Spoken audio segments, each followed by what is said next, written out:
Sang Sabda telah menjadi manusia dan tinggal di antara kita. Para sahabat Sabda Hidup yang terkasih, berjumpa kembali bersama saya, Frater Jimmy, dalam permenungan hari ini. Permenungan kita akan diambil dari Injil Yohanes bab 4 ayat 43 sampai ayat yang ke-54. Mari kita mempersiapkan hati kita untuk mendengarkan dan merenungkan sabda Tuhan. Dalam nama Bapa dan Putra dan Roh Kudus. Amin. Semoga Tuhan beserta kita sekarang dan selama-lamanya. Inilah Injil suci menurut Yohanes. Dimuliakanlah Tuhan. Dan setelah 2 hari itu Yesus berangkat dari sana ke Galilea, sebab Yesus sendiri telah bersaksi bahwa seorang nabi tidak dihormati di negerinya sendiri.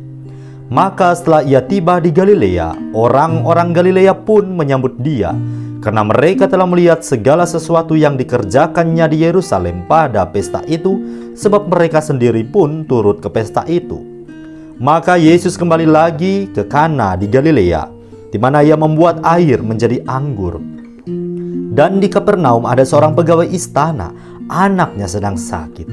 Ketika ia mendengar bahwa Yesus telah datang dari Yudea ke Galilea, pergilah ia kepadanya lalu meminta supaya ia datang dan menyembuhkan anaknya, sebab anaknya itu hampir mati. Maka kata Yesus kepadanya, "Jika kamu tidak melihat tanda dan mujizat, kamu tidak percaya." Pegawai istana itu berkata kepadanya, "Tuhan, datanglah sebelum anakku mati." Kata Yesus kepadanya, "Pergilah, anakmu hidup." Orang itu percaya akan perkataan yang dikatakan Yesus kepadanya, lalu pergi. Ketika ia masih di tengah jalan, hamba-hambanya telah datang kepadanya dengan kabar bahwa anaknya hidup. Ia bertanya kepada mereka, "Pukul berapa anak itu mulai sembuh?" Jawab mereka, "Kemarin siang pukul 1 demamnya hilang." Maka teringatlah ayah itu bahwa pada saat itulah Yesus berkata kepadanya, "Anakmu hidup." Lalu ia pun percaya, ia dan seluruh keluarganya. Dan itulah tanda kedua yang dibuat Yesus ketika ia pulang dari Yudea ke Galilea.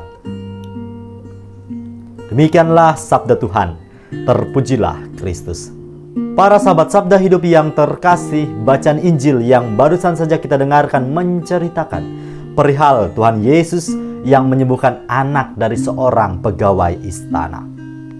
Ada beberapa poin refleksi yang hendak saya ajak kita sekalian untuk merenungkannya. Pertama, membangun sikap percaya yang kian mendalam di tengah perjuangan kita menghidupi iman kita. Kedua, membangun pengharapan dalam beriman kepada Tuhan Yesus. Dan ketiga, buah dari kepercayaan dalam beriman ialah keselamatan. Upaya untuk membangun rasa percaya yang mendalam bukanlah perkara yang mudah, lebih-lebih ketika hidup kita berada pada titik terendah, seperti halnya apa yang dialami oleh pegawai istana dalam cerita Injil tadi. Kita bisa bayangkan betapa kalutnya ia harus dihadapkan pada pergumulan hidupnya. Masing-masing dari kita pasti pernah mengalami betapa perasaan menjadi tidak karuan ketika orang yang kita kasihi sedang sakit. Dan di tengah tantangan hidup semacam ini, apakah kita masih bisa menaruh kepercayaan yang mendalam akan Tuhan?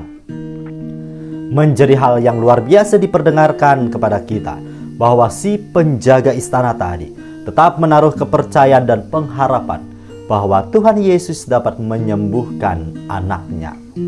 Dan karena imannya inilah anaknya pun beroleh kesembuhan.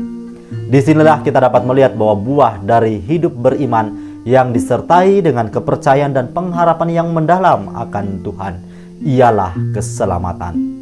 Mari sejenak kita melihat hidup kita. Dalam peristiwa apa saja kehidupan beriman kita menjadi goyah.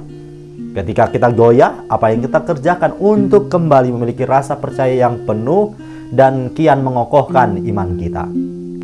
Seberapa tangguhkah kita berjuang dalam menghadapi badai kehidupan yang menerpa? Masihkah kita percaya dan menaruh pengharapan yang mendalam kepada Yesus apabila hari ini kita harus berada di titik terendah kehidupan kita? Setiakah kita dalam beriman kepadanya apapun situasi dan kondisi hidup yang kita alami? Selamat merenungkan, selamat beraktivitas, salam sehat. Allah yang Maha Kuasa memberkati kita, melindungi kita terhadap dosa, dan menghantar kita ke hidup yang kekal. Amin.